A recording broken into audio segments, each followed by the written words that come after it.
साढ़े साथी का प्रकोप हरेक व्यक्ति के जीवन पर 3 बार आते हैं। एक बार पहला जो साढ़े साथी आते हैं वो बचपन में आते हैं, उनका कोई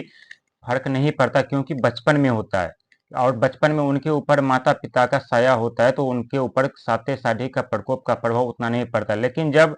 व्यक्ति की शादी हो जाती है, जब 30 साल या 25 साल या 40 साल के दौरान जब दूसरी बार साते साढ़े का प्रकोप आते हैं, तो उस समय व्यक्ति बहुत टूट जाते हैं, बहुत मायूस हो जाते हैं। अनेकों तरह की परेशानियां उनके जीवन में उत्पन्न हो जाती है। बिजनेस बंद हो जाते हैं, नौकरी छूट जाती है, पैसे आने का जरिया बंद हो जाता है, चारों तरफ से उनके रास्ते बंद हो जाते हैं, उनके जीवन में सिर्फ अंधेरा ही अंधेरा दिखाई देता है। इसके बाद जो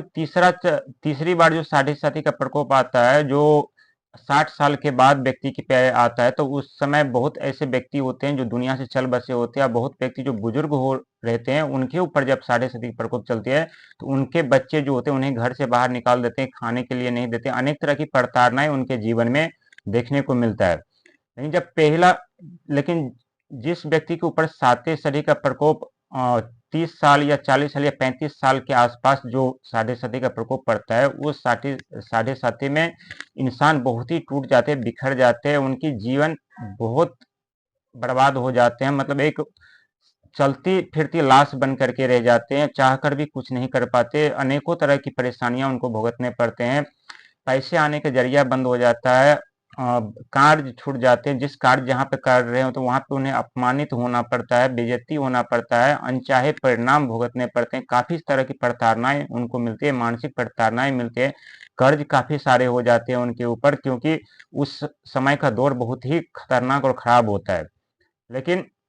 जब पहला चरण जब आरंभ होता है, तब जब दूसरा चरण आरंभ होता है, तो दूसरा चरण में भी बहुत ही कष्टदायी दुखदायी दूसरा चरण भी होता है, लेकिन उतना प्रभाव नहीं पड़ता क्योंकि शनिदेव खुद की राशि में आकर विराजमान हो जाते हैं दूसरे चरण में। और 2.5 साल तक जिनके ऊपर साढ़े सदी का प्रकोप चल रहा होता है, उस राशि में आकर विराजमान रहते हैं और उनके उस व्यक्ति की रक्षा कर रहे होते, क्योंकि बहुत ऐसे कष्ट देते हैं शनिदेव जो इंसान सहन नहीं कर पाते और अपने आप को समाप्त कर लेने की सोचते हैं। लेकिन जब तीसरा चरण आरंभ होता है, तो शनिदेव उस राशि परिवर्तन करते हैं, उस राशि से निकल करके दूसरे राशि में चले जाते हैं। और जो व्यक्ति के ऊपर साते सदी का प्रकोप चल रहा होता है, उनके जीवन में जो पिछले 5 साल के दौरान जो घटना घटी होती है, जो इनके ऊपर कर्जे लदे होते हैं, काफी सारे बिजनेस बंद पड़ जाते हैं, उनके पैसे आने का रास्ता बंद हो जाता है, चारों तरफ के रास्ते उनके बंद हो जाते हैं, वो चाहकर भी कुछ नहीं कर पाते। तो तीसरे चरण में जाते जाते उनके सारा चीज शनिदेव लौटा करके जाते हैं और धीरे धीरे करके जिस तरह से उनके जीवन में समस्या आते हैं पहला और दूसरा चरण में, वो ठीक उसी प्रकार से तीसरे चरण में धीरे धीरे करके उनकी जीवन में वो सारे चीज ठीक होने लगते हैं। जहाँ पारिवारिक कलह चल रहा होता है वो ठीक हो जाते हैं, उनके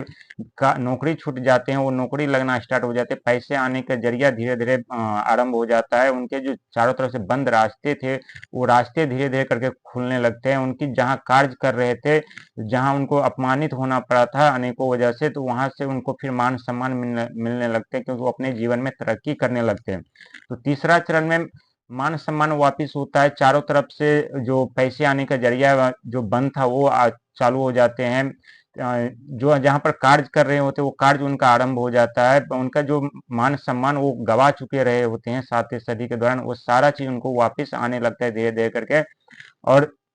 जब बिल्कुल तरह से सारणी की साढ़े साथी तीसरा चरण समाप्त हो जाते हैं, तो जीवन में फिर जिस तरह से 7.5 साल पहले उनकी जीवन चल रही थी, अच्छी खासी खुशी से भरा था, फिर उसी तरह से उनके जीवन में सारी खुशियां लौट आते हैं। जो सामान उनको उस समय बेच करके अपना कर्ज वालों को देना पड़ा था, या अनेक तरह की परेशानी या बीमारी कलह जो उत्पन्न हुई थी उसमें खर्चे हुए थे, वो धीरे धीरे करके निपटारा होने लगते, क्योंकि शनिदेव उनको उतना ही भार देते हैं सातवें सदी में जितना वो सहन कर पाए सह सके। लेकिन बहुत आदमी विचलित होकर के अपने रास्ते से भटक जाते हैं और गलत रास्ते चुन लेते हैं, अब गलत गलत कार्य करने लगते हैं। हालांकि साढ़े सती में वो सारे कार्य करने को देखने को मिलता है जो कभी इंसान वास्तविक जिंदगी में कल्पना भी नहीं किए होते हैं कि हमें ये कार्य करना पड़ेगा, क्योंकि साढ़े सती में शनि देव वो कठिन से कठिन काम, मेहनत से मेहनत काम कराते हैं साढ़े सती के दौरान। और जो व्यक्ति अपने धैर्य और हिम्मत रख करके कार्य करता है, साढ़े सती का वो परीक्षा एग्जाम पास करता है, तो उनके जीवन में सारी खुशियां फिर वैसे ही लौट कर चला आता है जैसे वो पहले पहले से थे। तो शनिदेव न्याय के देवता वैसे ही नहीं कहा जाता है, शनिदेव न्याय के देवता है, वो किसी के साथ पक्षपात नहीं करते। वो शनिदेव दंड देते हैं ताकि आप अपने जीवन में सुधार कर सके, अपने आप को परख सके, अपने